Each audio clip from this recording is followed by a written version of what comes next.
اور اسی طرح واجبہ، واہ سبحان اللہ، یہ بھی کیا ہے؟ اجر ہے، کسی قسم کا کوئی معاوضہ نہیں مانگتا، نہیں ہے اجر میرا مگر اوپر اللہ کے۔ وما انا بطارد الذین آمنوا، باقی رہ گیا صحابہ پہ تم نے اعتراض کیا کہ میرے ماننے والے، انہوں نے یہ بھی کہا کہ یہ جو اراذل و نا ہیں، یہ ذلیل قسم کے لوگ، ان کے ساتھ بیٹھنے سے ہماری توہین ہے، ہماری توہین ہوگی، ہم آپ کی دعوت تو سنتے ہیں لیکن ان کو اپنی مجلس سے اٹھا دیں۔ اب دیکھیں یہی بات مکہ کے مشرکوں نے کی تھی یا نہیں؟ وہ قرآن میں ہے لا تطرد الذین یدعون، پہلے پڑھ چکے ہیں، یہی بات ابو جہل کی پارٹی نے کی کہ یہ صحابہ اراذل ہیں، اس لیے ان کو مجلس سے اٹھاؤ تب ہم آپ کی بات سنیں گے۔ وہی بات قوم نوح نے کی، حضرت نوح نے جواب دیا وما انا بطارد الذین آمنوا، حضرت نوح کا جواب تھا۔ یہ شان صحابہ نوح اور شان صحابہ محمد صلی اللہ علیہ وسلم میں فرق ہے۔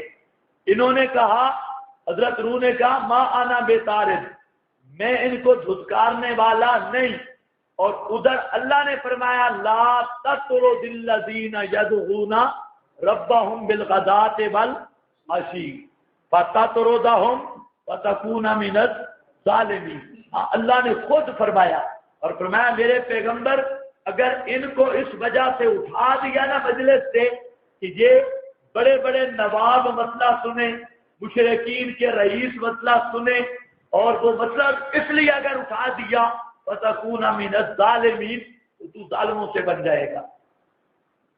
ہاں بھائی، یہ پیچھے جو دیوار کے ساتھ ٹیک لگا کر بے درگ بیٹھے ہیں نا، یہ اپنے آسرے پہ بیٹھے، آگے دیوار کو چھوڑ دو، وہ ساتھ تو ہے، وہ تو بہت کمزور ہے، وہ ہفتے ڈیڑھ تک مرنے والا ہے بیچارہ، اور باقی آگے ہو کر بیٹھو، آگے 6 فٹ دیوار چھوڑ دو، 6 فٹ چھوڑ دو، اور ستونوں کے پیچھے بھی کوئی نہ بیٹھے، دیوار کے ساتھ آگے بھی صوفی، یہ سارے صوفی دیواروں کے ساتھ ہیں۔ ہاں ادھر جو کمزور صوفی کو آگے کرو، ہٹی کا آسرا لے، ہاں پیچھے بھائی کوئی دیوار کے ساتھ نہ ہو، وہاں پر بھی صوفی ہے، آگے آ جاؤ، آگے آگے، ادھر جگہ پڑی ہے بڑی، یہ ہاں بڑی وسیع مسجد ہے ماشاءاللہ، دیواروں کے ٹیک، یہ جو صوفی ستون کے پیچھے بیٹھے ہیں ان کو بھی ہلا دو، ستون کے پیچھے کوئی صوفی نہ رہے، مجھے پتا ہے کہ ستونوں کے پیچھے پھر سونا ہے۔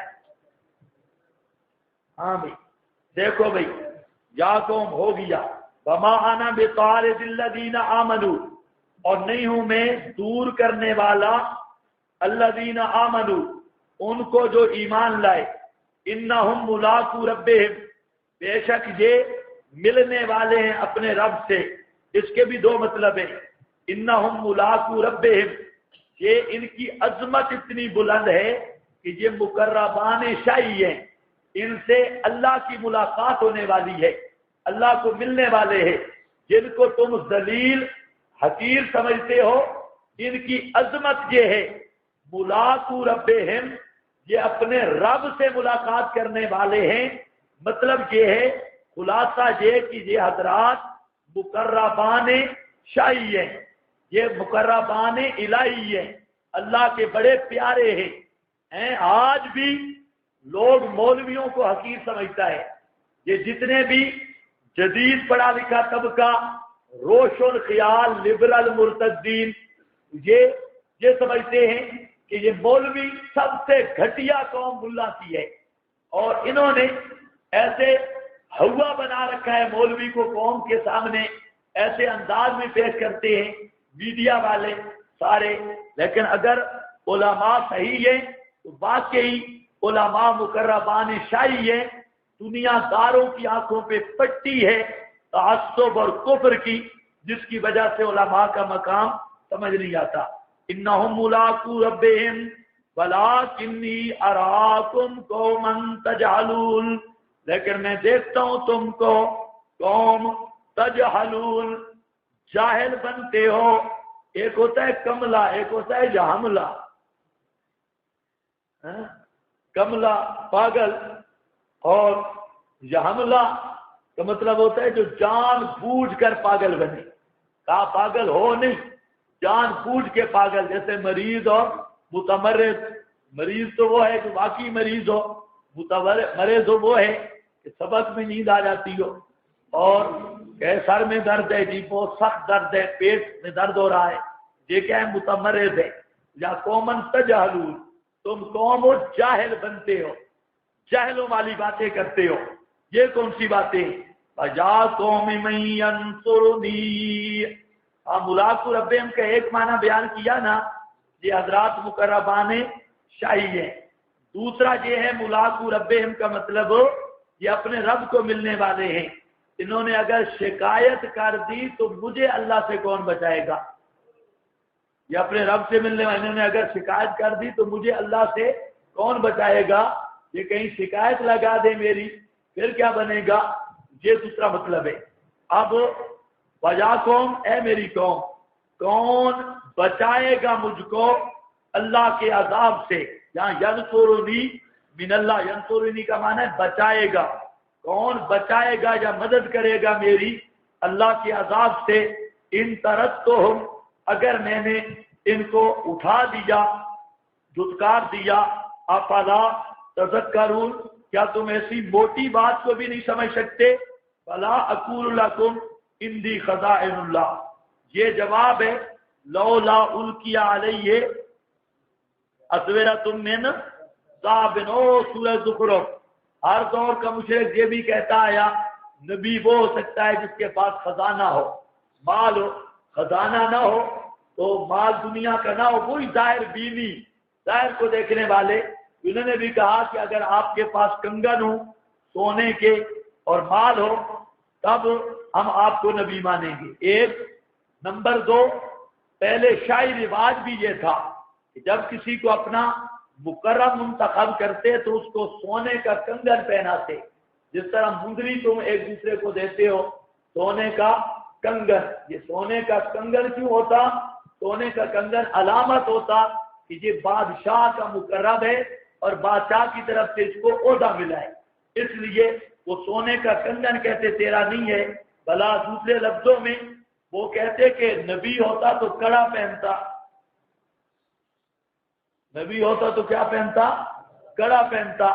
جس طرح ملنگ کڑا پہنتے ہیں اور گنٹھیے والے ملنگ، بنگی چرسی، شیعہ ملنگ، وہ سوٹا بھی لگایا اور کڑے کی جھنکار کو بھی حرکت دی تو وہ کہتے تیرے بھی کچھ سونے کا کڑا ہوتا، کنگن شنگن ہوتے. معلوم ہوتا ہے کہ کڑے والی قوم بھی پرانی آ رہی ہے. ہاں، کڑا پہننے والی بھی پرانی. وہ کہتے تو کڑا چڑھا ہو. بلا اقول لکم، اور نہیں کہتا تم کو اندی خزائن اللہ، کہ میرے قبضہ اور اختیار بھی اللہ کے خزانے ہیں. بلا عالم الغیبہ، یہ دوسرا جواب، دوسرا یہ بھی جواب ہے سوال کا. وہ کہتے کہ ہم پر اگر تو نبی ہے تو پھر ہمیں چیزوں کے ریٹ تو بتا دے. اگر تو نبی ہے تو بتا آئندہ ہفتوں میں گندم مہنگی ہوگی یا سستی ہوگی، پیاز بڑھ جائیں گے یا سستے ہوں گے، آئندہ کے ریٹ بتا دے.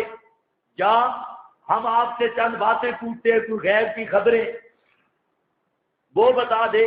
تو فرمایا بلا عالم الغیبہ، میں نہیں جانتا ہر غیب کو. یہ بھی نہیں کہتا کہ میں غیب جانتا ہوں. میرا الہ ہونے کا دعویٰ نہیں، میرا دعویٰ ہے نبوت کا. اس لیے تم مطالبہ کرتے ہو خزانوں کے. خزانے تو اللہ کے اختیار اور قبضہ میں ہیں، میرے اختیار میں نہیں. تم مطالبہ کرتے ہو علم غیب کا، عالم الغیب تو اللہ ہے. تو میرا دعویٰ نبوت کا ہے، میرا دعویٰ الوہیت کا نہیں. جس چیز کا میں نے دعویٰ کیا وہ چیز کا مطالبہ کرو نا، میری نبوت کی برہان. تم مطالبہ کیا کر رہے ہو؟ جو خزانے کیوں نہیں، غیب کیوں نہیں جانتا؟ غیب جاننا یا خزانوں کا مالک مختار ہونا یہ تو الوہیت کا خاصہ ہے، جبکہ میرا دعویٰ کس کا ہے؟ نبوت کا. یہ بات سمجھ جائیں گے یا نہیں؟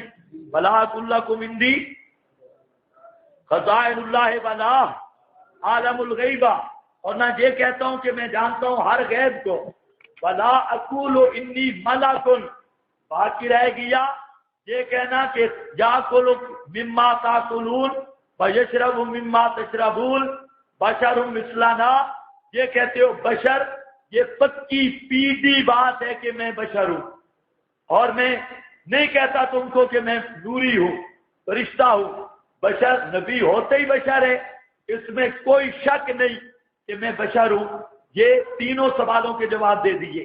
فلا اقول للذین تزدری، اور نہیں کہتا میں باتیں ان کے تزدری حقیر جانتی ہیں یا حقیر ہیں، حقیر جانتی ہیں آیونکم تمہاری آنکھیں، ان کو جو تمہاری آنکھوں میں حقیر ہیں ان کے بارے میں کبھی نہیں کہتا کہ نہیں دے گا اللہ ان کو کوئی ثواب۔ یہ جملہ بتاتا ہے بادیہ راج کے معنی کی توجیہ کی ترجیح۔ اب سوچو کون سے معنی کو ترجیح ہے؟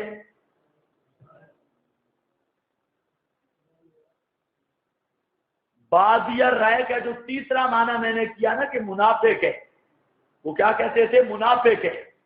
وہی توجیہ جو ہے اس آیت سے مؤید ہے۔ کیا مطلب؟ لا اقول للذین تزدری اعینکم لن یؤتیہم اللہ خیرا، ان کے بارے میں نہیں کہتا کہ اللہ ان کو بھلائی نہیں دے گا۔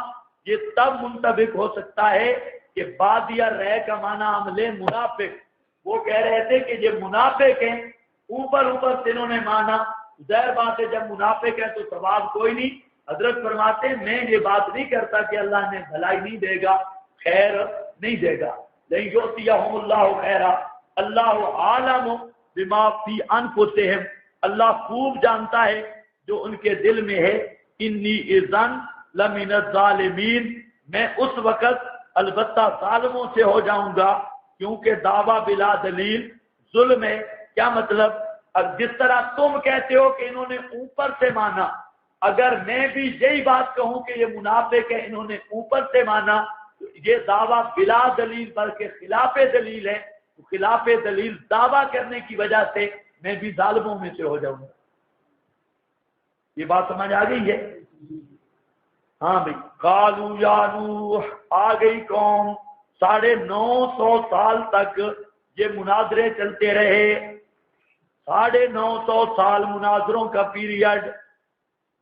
آج تو ایک چلہ لگا ہے نا، ایک چلہ تو خدا پر بھی احسان لگاتا ہے، میں نے چلہ لگا لیا ہے، اور 4 مہینے لگا لے تو مہدیت کورس مکمل ہو گیا، اب یہ امام مہدی بن گیا ہے 4 مہینے کے بعد، اور سال لگا کے آ جائے تو نبوت کورس مکمل ہے، ہاں نبوت کورس ہو گیا۔ اور ایک بیرون ملک اور بیرون ملک، اور آج کل کی بات کر رہا ہوں، پرانی بات نہیں، موجودہ فی اليوم آج کے دن کی بات، تو وہ الوہیت کورس کر کے آتا ہے، جو اس نے کہا حرف آخر ہے۔ تو حضرت نوح علیہ السلام نے مناظرے کیے کتنے؟ 950 سال۔ مولوی خاص کر اس نقطے کو یاد رکھیں کہ 950 سال کی دعوت، ایک دن درس دیتا ہے تھک جاتا ہے، دوسرے دن گیا، اور کچھ دن چلا دعوت پہ چھوڑ دو نہ، 950 سال۔ قالوا یا نوح، کہا انہوں نے، ہاں ایک بات ذہن میں رکھو، چلو وہ ذہن میں ابھی نہ رکھو، اصول دعوت میں ذہن میں رکھو، یا نوح، اے نوح، قد جادلتنا، بڑے مناظرے کیے تو نے ہمارے ساتھ، قد جادلتنا، جدال کا معنی پڑھ چکے ہو نا، مناظرہ اور بحث، اور جادلہم باللتی ہی احسن، ناظرہم باللتی ہی احسن، بڑے مناظرے کیے تو نے، بڑے جادلتنا، بڑی باتیں کی تو نے ہم سے، بڑے مناظرے کیے، فاکثرت جدالنا، بس بہت لمبا کر دیا تو نے بحث اور مناظروں کو، بہت لمبا مناظرہ کیا. یہ جدال اکثر تھا جدالانہ سمجھ گئے ہو نا؟ کیا تو نے کیا کر دیا؟ طولتا جدالانہ، بڑا طول دیا ہے تو نے مناظرے اور بحث کو. بس اب بات چھوڑو، اب بات مباحثہ چھوڑ. فاتنا بما تعدنا، بس لے آ جو تو عذاب دھمکیاں دیتا ہے ہم کو. جہاں وعدہ بمانا دھمکی ہے، تعدنا دھمکیاں دیتا ہے ہم کو. اگر ہے تو سچوں سے. یہ قوم کی بدبختی کی انتہا ہوتی ہے کہ جب وہ خود عذاب کا مطالبہ کرنے لگتی ہے.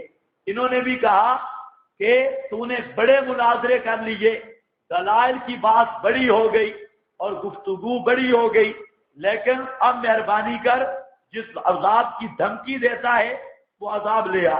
بما تعدنا ان کنت من الصادقین قال انما یأتیکم بہ اللہ. جواب مطالبہ انما یأتیکم بہ اللہ، فرماتے ہیں عذاب میرے بس میں نہیں ہے، میرے اختیار میں نہیں.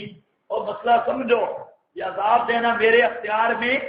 انما یأتیکم بہ اللہ، عذاب لانے والا کون ہے؟ اللہ. یہ میرے اختیار میں نہیں. انما کلمہ حسر کا ہے. یأتیکم بہ اللہ معنی صاف ہے، یعنی عذاب اللہ ہی دے سکتا ہے، اللہ کے سوا کوئی دوسرا نہیں دے سکتا. انشاء اگر وہ چاہے گا، مجھے علم ہی نہیں آئے گا عذاب یا نہیں، اختیار بھی نہیں، علم بھی نہیں. وما انتم بموجزین، اور تم نہیں ہو ہرانے والے اللہ کو زمین میں. تم بھاگ کہیں نہیں سکتے، جب بھی آئے گا پکڑے جاؤ گے. بلا ینفعکم نصحی، اور نہیں نفع دے گا تم کو نصحی خیر خائی میری. اگر ارادہ کیا میں نے تمہارے ساتھ خیر خائی کرنے کا، اگر ہو اللہ پاک ارادہ کرتا تمہیں گمراہ رکھنے کا، ہوگا ربکم، کیونکہ وہی رب تمہارا ہے. فإلیہ ترجعون، اور اسی ہی کی طرف لوٹائے جاؤ گے. سزا دے گا، ترجعون یعنی سزا دے گا. کیا مطلب ہے؟ حضرت نوح علیہ السلام کہتے ہیں کہ اب مان لو، پھر جب عذاب آ جائے گا تو اس وقت کا میرا خیر خائی کرنا بھی تمہیں نفع نہیں دے گا. اور اگر میں ارادہ کروں بھی صحیح تمہاری بھلائی کا، خیر خائی کا، کیونکہ اگر اللہ تمہیں عذاب دینا چاہے کون بچا سکتا ہے؟ تو وہ خود عذاب دے گا. اور تمہیں گمراہ رکھنا چاہے اللہ ارادہ فرما دے. ان امور شکیہ کے لیے ہے، لیکن قرائن سے پتہ چلتا ہے کہ اللہ ارادہ فرما چکے ہیں. یہ بتانا چاہتے ہیں کہ اللہ تمہیں گمراہ رکھنے کا ارادہ اب اللہ کا ہو گیا، بورے جباریت لگ گئی. اب میں تمہیں کیسے نکال سکتا ہوں اس کھائی سے، گمراہی سے؟ ہوا ربکم، اس لیے کہ وہ تمہارا رب ہے، پالن ہار وہ ہے. جب وہ تمہاری ہدایت نہیں چاہتا تو میں کیسے دے سکتا ہوں؟ فإلیہ ترجعون ام یقولون افتراہ، شکوہ کہا انہوں نے. یہ شکوہ اس عبارت کے بارے میں دو قول ہیں. بعض مفسرین کا قول یہ ہے کہ ام یقولون سے التفات بسوء اہل مکہ، اور اس سے مراد یہ ادخال الہی ہے. اللہ تعالیٰ نے جملہ اپنا داخل کیا، اور یہ ادخال الہی ہے کیوں؟ صداقت رسول اور تسلی نبی کریم علیہ السلام کے لیے. یا یہ ہے کہ یہ حضرت نوح کا ام یقولون افتراہ اوپر والے کلام کا حصہ ہے، جو کلام چل رہا ہے. ام یقولون شکوہ قوم نوح پر ہے. دونوں مطلب لیے گئے. کیا یہ کہتے ہیں افتراء ہو کہ پیغمبر نے گھڑ لیا؟ قل ان افتریتہ، فرما دیجئے یہ کل کا لفظ بتاتا ہے کہ یہ جملہ ادخال الہی ہے. اللہ نے اپنا کلام بطور جملہ معترضہ کے درمیان میں داخل کیا. اگر میں نے گھڑ لیا اس کو کیا مطلب ہے؟ اور شکوہ کے آگے یہ یا تو نبی کریم کے متعلق ہے تو جملہ معترضہ ہوگا، یا یہ بھی نوح کے متعلق ہے.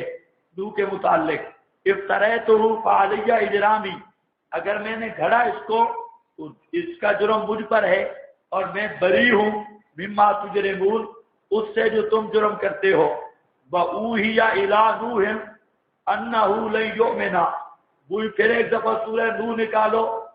رب لا تذر علی الارض من الکافرین دیارا. رب لا تذر علی الارض من الکافرین دیارا. آگے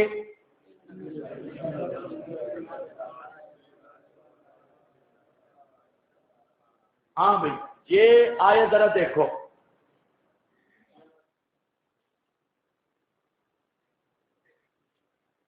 رب لا تذر علی الارض من الکافرین دیارا. اللہ زمین سے کافراں دا بوٹے ہی ٹاپر چھوڑ ایک بھی باقی نہ رہے. انکا انتظرہم اگر تو نے ان کو چھوڑ دیا یضلوا عبادک گمراہ کریں گے تیرے بندوں کو. ولا یلدوا الا فاجرا کفارا اور نہیں جنیں گے مگر فاجر اور کفار. اس کو بریلویوں نے لیا. انہوں نے کہا کہ تم کہتے ہو ماں کے پیٹ کا علم کوئی پتہ نہیں.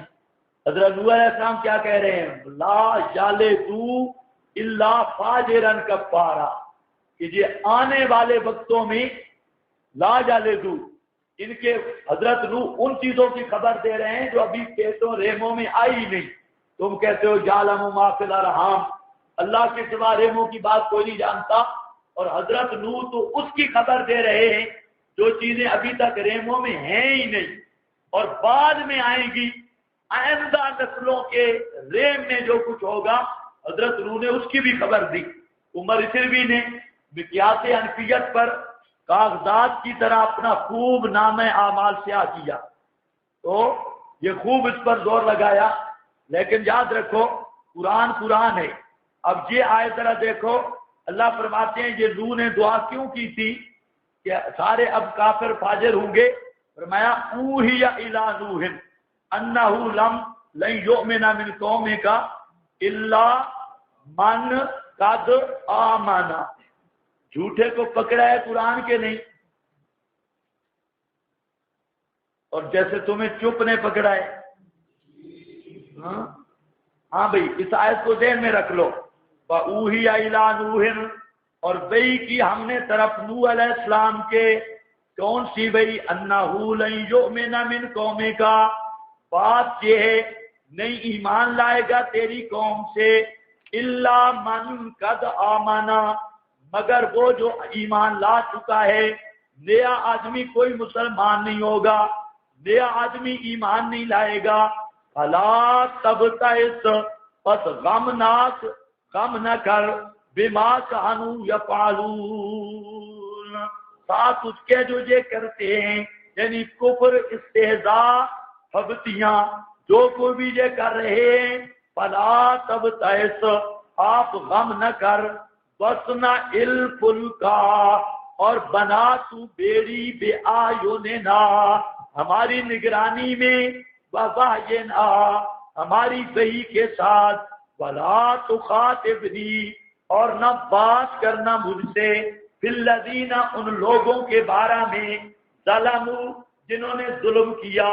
اِنَّهُمْ مُغْرَقُونَ بے شک وہ مغرقون. اِنَّهُمْ اِنَّا تعلیلیہ اس وجہ اس کے کہ وہ غرق کیے ہوں سے ہیں غرق کیے جائیں گے. وَيَصْنَعُ الْفُلْكَ بس اللہ نے فرمایا میرے پیغمبر اب جتنے ایمان لانے تھے لا چکے ہیں اور 950 سال اور بندے مسلمان ہوئے 42 یا 80. 950 سال میں کتنے بندے مسلمان ہوئے؟ 42 یا 80. کہتے ہیں فلانے مولوی کی زبان میں تاثیر نہیں. حضرت نوح کی زبان میں تاثیر تھی یا نہیں تھی؟ بندے مانے کتنے؟ 80 کے قریب, زیادہ سے زیادہ 80. تو معلوم ہوتا ہے کہ مبلغ کی زبان کی تاثیر بھی ہوتی ہے لیکن قوم کی قسمت کا چکر بھی ہوتا ہے. یہ مبلغ نبی 950 سال تک سمجھا رہا ہے لیکن بندے بن رہے ہیں 80, زیادہ آدمی بھی کوئی نہیں. اور دعوت بھی آپ دیکھ چکے ہیں رات دن دعوت ہے. جہار مجلسوں میں دعوت ہے لیکن 80 آدمی ہمیشہ کھڑے تھوڑے ہی نکلتے ہیں اور گند پہ سارے اکٹھے ہوتے ہیں. ظلموا انہم مغرقون اللہ نے فرمایا اب اور مومن نہیں ہوں گے. جب حضرت روح نے سنا کہتے ہیں رب لا تذر علی الارض من الکافرین دیارا، اللہ ان سب کو تباہ کر دے، کیونکہ یہ تو بتا چکا ہے کہ اب مومن نہیں ہوں گے. تو اب جتنی یہ زنے رنے جنے گی یہ سارے کے سارے کافر نامراد جنے گی، اس لیے ان کو تباہ کر، اپنی زمین کو پاک کر. اللہ نے فرمایا میرا پیغمبر وسنا الفلکا، آ گیا تیری بات پوری ہو گئی، اجابت دعا، تو بیڑی تیار کر، دنیا کے نقشے پہ پہلی کشتی ہے. وسنا الفلکا، کشتی تیار کر، بے آیوننا، ہماری نگرانی میں، ہماری نگرانی میں. کیا اب حضرت نوح نے کب کشتیاں بنائی تھی اور کب تیار کی تھی؟ اللہ فرماتے ہیں میری نگرانی میں، میری آنکھوں میں، یعنی میری نگرانی میں. وباجنا، اور میرے حکم پر میں بتاتا جاؤں گا، اس طرح پھٹے لگا، اس طرح تیر لگا، اس طرح رندا شندہ ہتھوڑی اور یہ ساری چیزیں جمع کر کے اس طرح کشتی بنانی ہے، پھٹے یوں ٹھوکنے ہیں. یہ نہ ہماری وحی اور حکم کے ساتھ ہمارے بتلانے سے. بلا تخاطبنی، اب بات ہو گئی، اب سفارش نہ کرنا، الذین ظلموا، بیچ ان کے جنہوں نے ظلم کیا. بھئی عام طور پہ ہوتا ہے نا، استاد کبھی شاگرد سے تنگ ہوتا ہے تو کہتے ہیں چلو نکل جا، دفع ہو جا، لیکن تھوڑی دیر بعد ذہن میں بات آتی ہے، پھر طرف رحم آ جاتے ہیں، پھر کہتے ہیں اس کو بولو. یہ ہوتا ہے کہ نہیں ہوتا؟ اب حضرت نوح علیہ السلام کے شاگرد تو تھے نا، سارے شاگرد تھے، اگرچہ صحیح شاگرد تھوڑے تھے اور بے ایمان شاگرد زیادہ تھے جو نہیں مانتے تھے. تو حضرت نوح علیہ السلام کو اللہ نے فرمایا پیغمبر کو امت پیاری تو ہوتی ہے.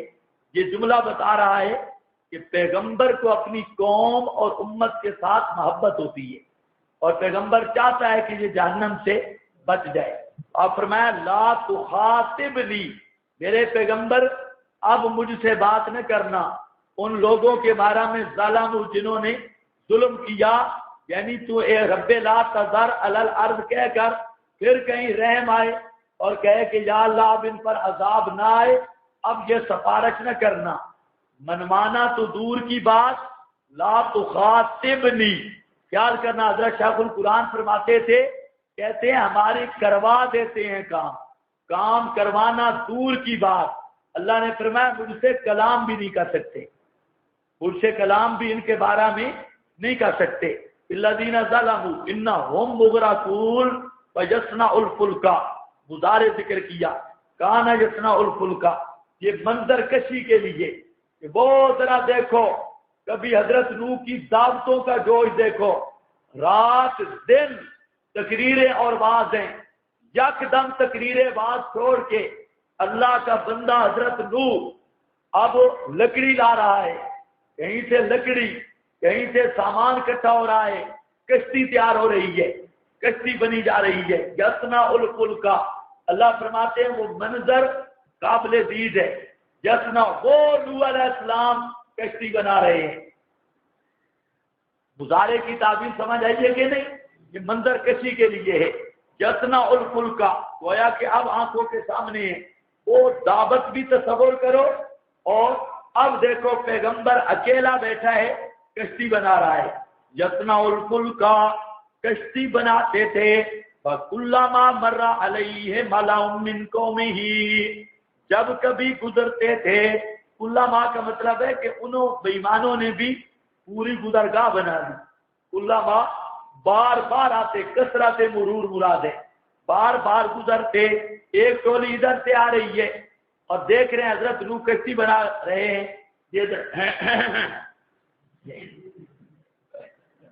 اب حضرت نوح علیہ السلام نے دیکھا کہ انہوں نے دوسری طرف، پیغمبر صاحب تو آج کل درخان نہیں بن گیا، کل تو بڑی بات کرتا تھا، آج تو کشتی نہیں بنا لیا. یہ ٹولی گزر گئی. دوسرے بدماش ادھر سے آئے کہ کیوں جی کیا مسئلہ ہے، کچھ چھپر بنا رہے ہو، یہ کیوں پھٹے چھٹے اور یہ ساری چیزیں. آج کل نبوت چھوڑ دی ہے اور دکاندار بن گئے، یہ کوئی کاروبار کرنا چاہتے ہیں.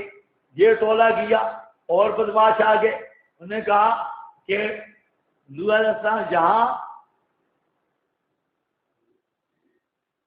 اس سنجے کا پانی نہیں ملتا، یہ کشتی چلے گی کہاں؟ اس سنجے کا پانی نہیں ہے، پینے کا پانی نہیں، سارے ٹیلے ہیں، یہ کشتی کہاں چلے گی؟ یہ تو بڑی آپ کی کرامت ہوگی کہ کشتی جناب ٹیلوں پر، ریت کے ٹیلوں پر چل رہی ہوگی، یہ کیا مسئلہ ہے؟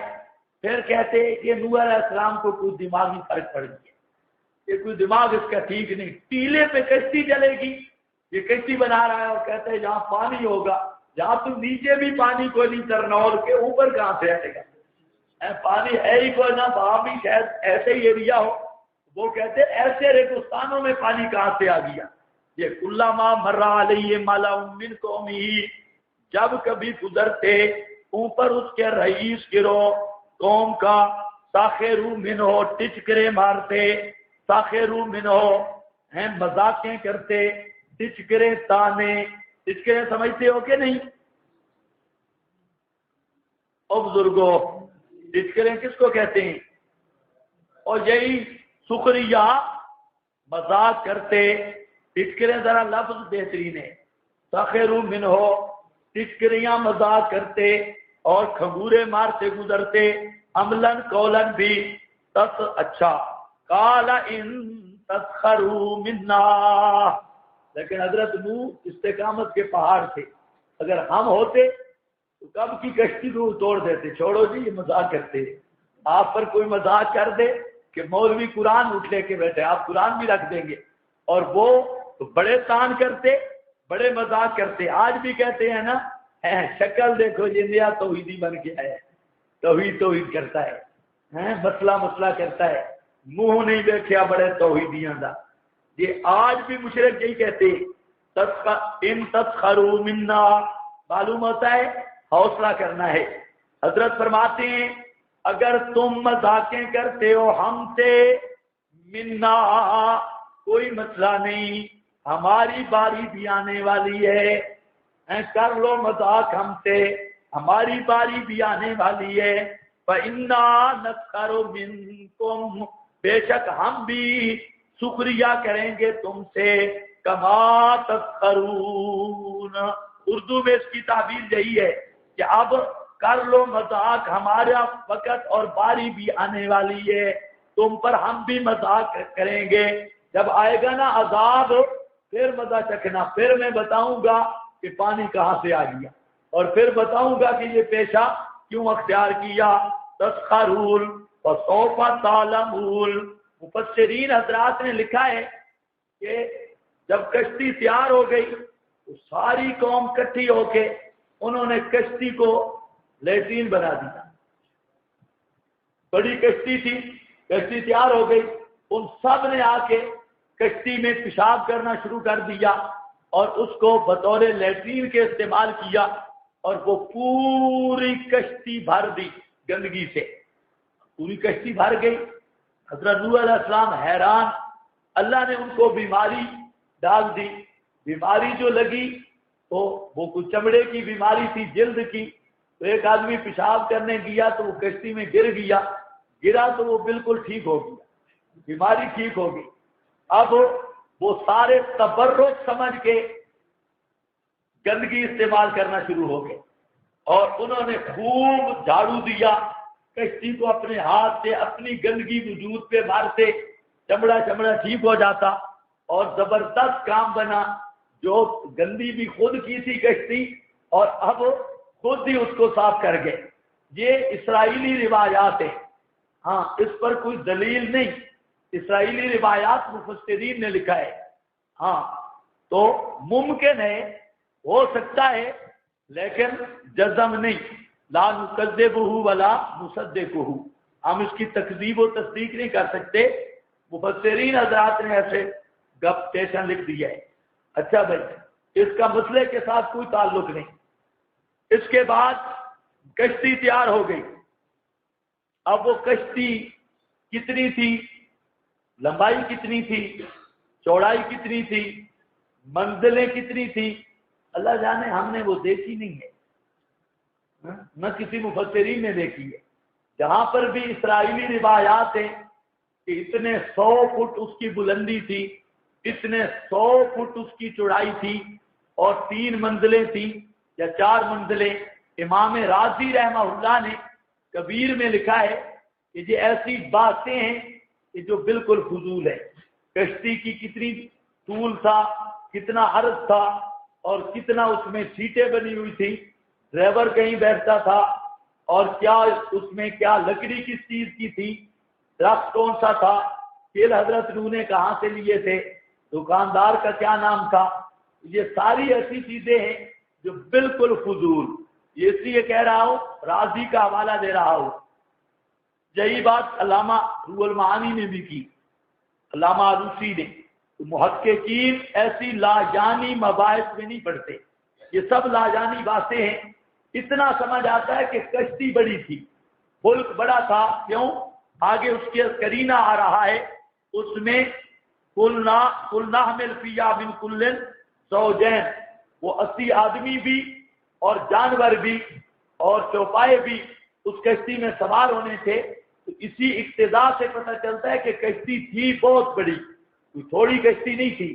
اب پوری بڑی کتنی تھی اللہ عالم، کسی صحیح حدیث میں بھی نہیں، صحابی سے بھی نہیں، اسرائیلی روایات ہے، ڈپوٹیشن جس کا نام ہے، جس کے کوئی ابتدا انتہا نہیں۔ اس لیے ان باتوں میں ہمیں پڑھنے کی ضرورت نہیں۔ ہاں آ گیا جی، قال فسوف تعلمون من یاتی عذاب یخزیہ، کون ہے جس کو آتا ہے ایسا عذاب یخزیہ، جو اس کو ذلیل کر کے رکھ دے گا، ویحل علیہ عذاب مقیم، اور کون ہے جس پر اترتا ہے عذاب ہمیشگی کا، مقیم۔ یہ ہمیشگی کا عذاب کیوں کہا؟ اس لیے کہ جب وہ عذاب میں گرفتار ہوئے تو پھر چھٹی نہیں، دنیاوی عذاب ہے، مرنے کے بعد ادخلوا نارا، برزخی عذاب ہے، اور جب قبروں سے برزخ سے بار برآمد ہوں گے تو پھر عذاب جہنم کا شروع ہو جائے گا۔ عذاب مقیم جو شروع ہو چکا ہے، یہ کبھی ختم ہونے والا عذاب نہیں، عذاب مقیم۔ حتی اذا جاء امرنا، حتی کا معنی پنجابی میں جا مکدی چکدی گل ہے، حتی جہاں تک کہ یہ سارا کام ہوتا رہا، جہاں تک کہ نوبت بہی جا رسید، درمیان میں کتنا وقت گزرا اللہ عالم۔ حتی اذا جاء، حتی کہ جب آ پہنچا امرونا، امر ہمارا عذاب والا، وفارت تنور، اور فارت تنور، ابل پڑا تنور، قلنا حمل فیہا من کل زوجین، فارت تنور، تنور ابل پڑا، جوش مارا تنور نے۔ تنور سے کیا مراد ہے؟ اس میں متعدد اقوال ہیں۔ ہاں لکھا ہوا نہیں حاشیے پہ؟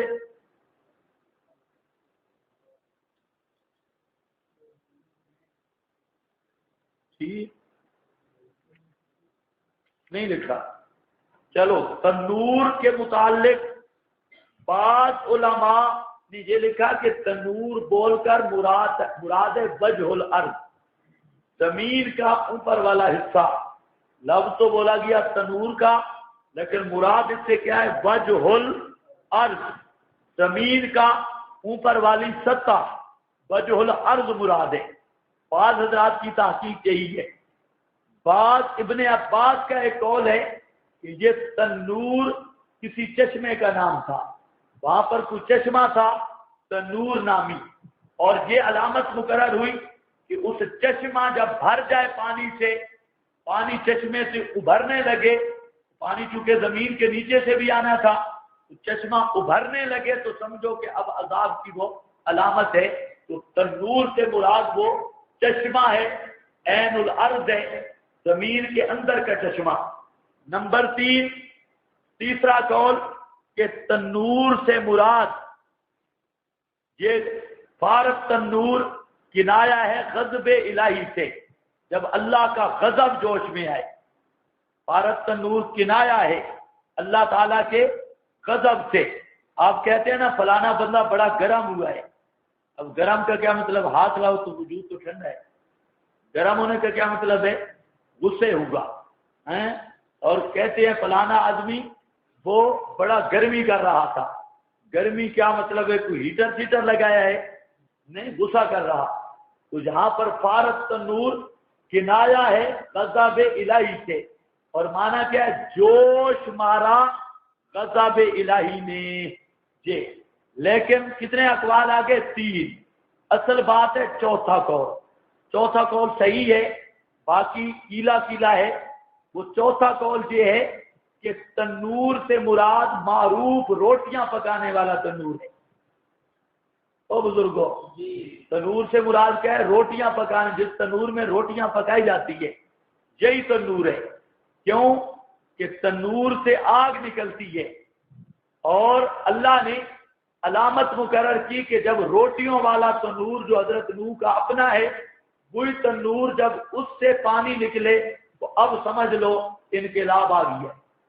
تو پہلے تو آگ کے نکلنے کا محل ہے، اب جب پانی آئے گا آگ کی بجائے تو یہ علامت ہوگی انقلاب کی، بڑے انقلاب اور عذاب کی۔ تو یہ علامت کے طور پہ تنور وہ تھا۔ اب مفسرین پیچھے پڑ گئے وہ تنور آیا کہاں سے تھا، کہاں سے؟ ایسی لاجانی گپیں، فارغ آدمی ہو پڑھتا رہے تنور کہاں سے آیا تھا، بنایا کس نے تھا، مٹی کہاں سے آئی تھی، بھٹی کس پر پکایا گیا تھا۔ فضول آدمی نکات کے پیچھے صدری نکتے ان کے پیچھے لگا رہے، کوئی مسئلہ نہیں۔ لیکن ہم یہ صدری مدری نہیں مانتے، بات صاف ہے قرآن کی۔ فارت تنور، جوش مارا تنور نے۔ تنور کیا لکھا ہے؟ روٹیاں والا تنور۔ اندل جمہور قلنا حمل فیہا من کل زوجین، قلنا ہم نے کہا سوار کر پیا اس بیڑی میں، من کل ہر جوڑا ضرورت کا، زوجین اثنین جوڑا ہو یعنی نر اور مادہ 2 عدد۔ اس کا مطلب نہیں کہ 2 جوڑے، جوڑا ایک ہو، ایک نر اور ایک مادہ۔ وَأَهْلَكَ إِلَّا مَنْ سَبَقَ، اور اپنے اہل کو بھی مگر جن پر سبقت کر چکا ہے اوپر ان کے قول بات۔ وَمَنْ آمَنَ، اور ایمان والوں کو بھی 3 چیزیں سوار کر، ہر جانور بھی ضرورت کا سوار کر لے اور گھر والوں کو بھی سوار کر لے، لیکن الا من سبق، یہ مستثنا مجمل رکھی، مفصل نہیں، اسی لیے خیال رکھنا چاہیے۔ ایک جملے پر اشکال کا حل ہو گیا، جہاں مستثنا کیا رکھی؟ مجمل۔ الا من سبق مستثنا مجمل ہے، مجمل طور پہ بتا دیا کہ جس پر قول سبقت کر چکا ہے اس کو نہیں، باقی گھر والوں کو سوار کرو جی۔ ومن آمنا، اور ایمان والوں کو۔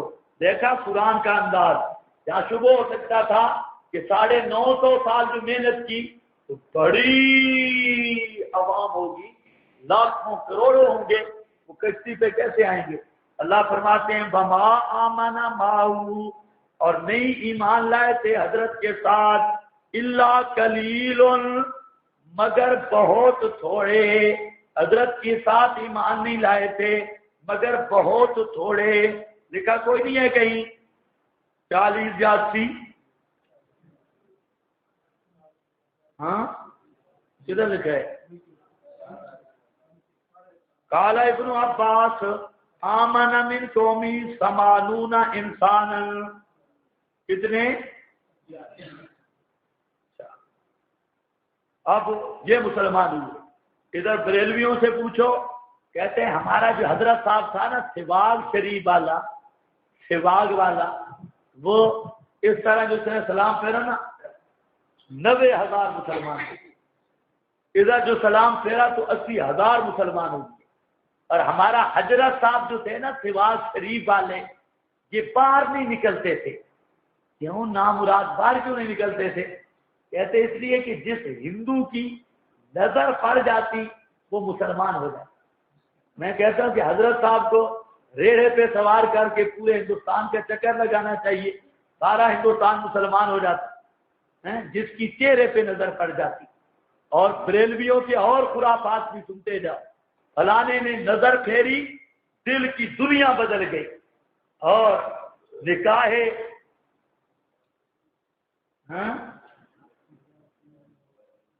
نگاہ ولی میں یہ تاثیر دیکھی بدلتی ہزاروں کی، نرا جھوٹ، اصلی جھوٹ۔ نگاہ ولی میں یہ تاثیر دیکھی بدلتی ہزاروں کی، تقدیر دیکھی۔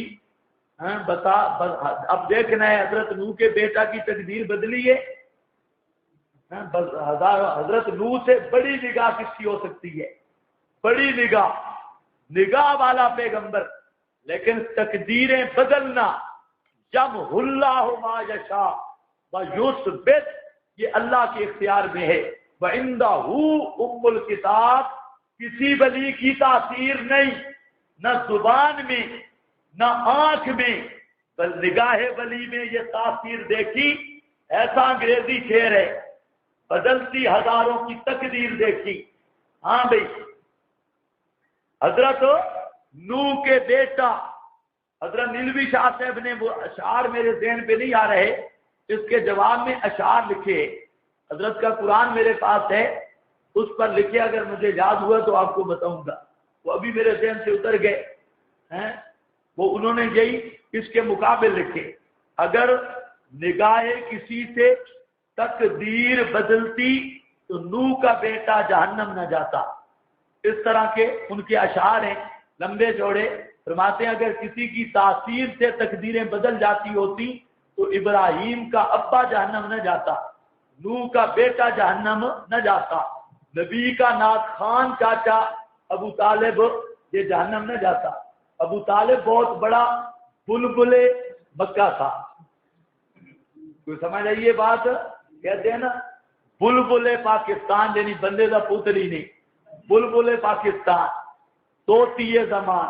ابو طالب بھی طوطی زمان تھا، اور بلبل پاکستان یا چربل پاکستان وہ بھی یہی تھا، بڑا ناک خان تھا، لیکن تقدیر نبی نے نگاہ بھی ڈالی، نگاہ بھی آخری وقت میں ڈالی، پیغمبر کی نگاہوں سے آنسو بھی آ گئے، لیکن تقدیر پھر بھی نہیں بدلی۔ وہ کچھ سن رہے ہو کہ نہیں سن رہے؟ نبی نے نگاہ ڈالی، اور اس قدر ڈالی کہ نبی کے نگاہوں میں آنسو بھی آ گئے، لیکن پھر بھی تقدیر نہیں بدلی۔ اوپر سے آواز آئی اِنَّكَ لَا تَهْدِي مَنْ أَحْبَبْتَ، اِنَّكَ لَا تَهْدِي مَنْ وَلَٰكِنَّ اللَّهَ يَهْدِي وَهُوَ أَعْلَمُ بِالْمُهْتَدِينَ۔